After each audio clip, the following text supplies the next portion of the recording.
So at this time, the ideas of sovereignty that we have may be a little bit different than what we had known before. So for example, it's related to the heart chakra of unconditional love. So we think of this idea of sovereignty as more of being free, independent, and it goes way deeper than that, is what I'm going to share at this time.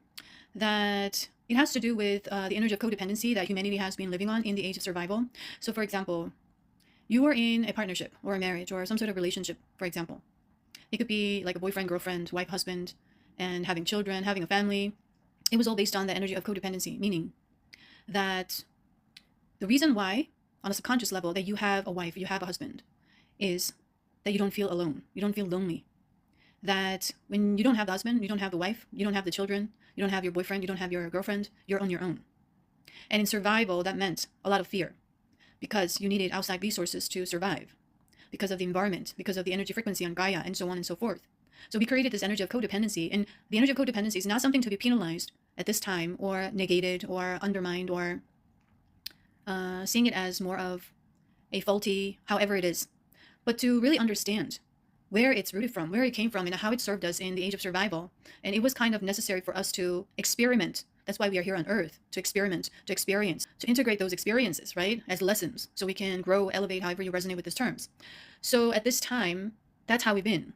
And it also ties to the material things or the things outside or anything outside of ourselves that made us forget that we are not alone. We are not lonely. You see what I mean? So so-called rich forget themselves in racing cars, collecting cars, shopping, money, sex, whatever, right? So that's just an example. So we do these things to forget who we are. Because when we go in, we lived in the shadow because the earth energy frequency is very, very dense. It's full of darkness, a lot of shadow, meaning a lot of karma. So to face this shadow, you have to face your fears. But we want to forget ourselves, meaning we don't want to face our fears. So for example, like there's a saying, something like that, like the stupid will forget themselves in, I don't know, like gambling, for example, where some people forget themselves in socialization. They go out all the time, partying. They meet up with friends all the time. They talk about other people, gossiping all the time. It's a way to forget themselves. Entertainment. They get enmeshed with the so-called idols on TV, the superstars, the celebrities.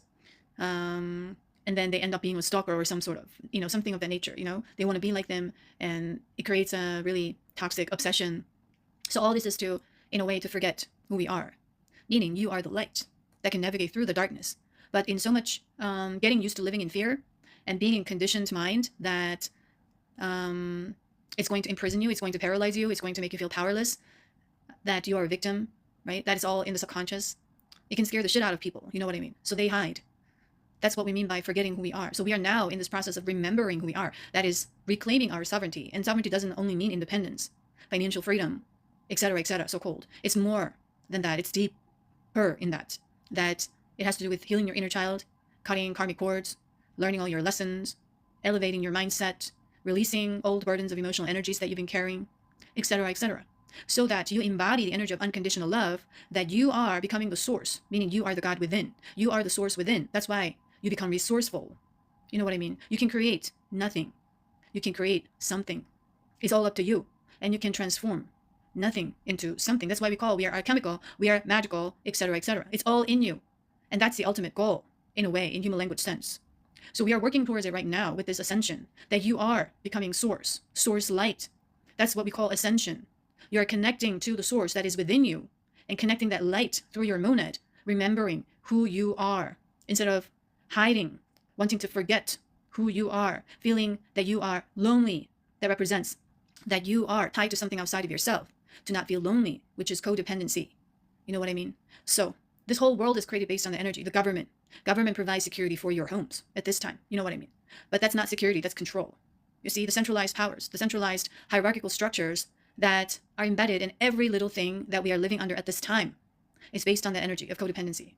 So it extends more than just being free. And this being free could mean something different, something unique to every individual. You know what I mean? So it's very important to embrace the feeling of aloneness or loneliness, that it has nothing to do with, you don't need a relationship, you don't need other people. Once you embody that energy, you're going to be able to share without attaching, without wanting to attach, without wanting something from them.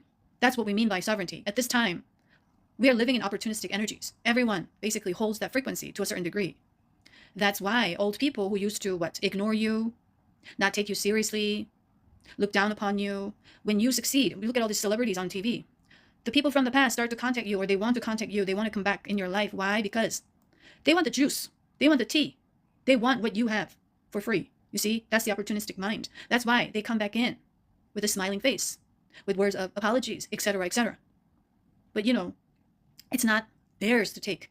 So that's how this energy is based on codependency, on a subconscious level, deeply embedded on a collective level of the humanity at this time. So you are becoming your own source, meaning you are the universe, meaning you are the manifester of your own reality. Everything is energy, that this world is virtual, and that what you see may not be what you are seeing. It's all created out of your mind, you see? So it's all connected.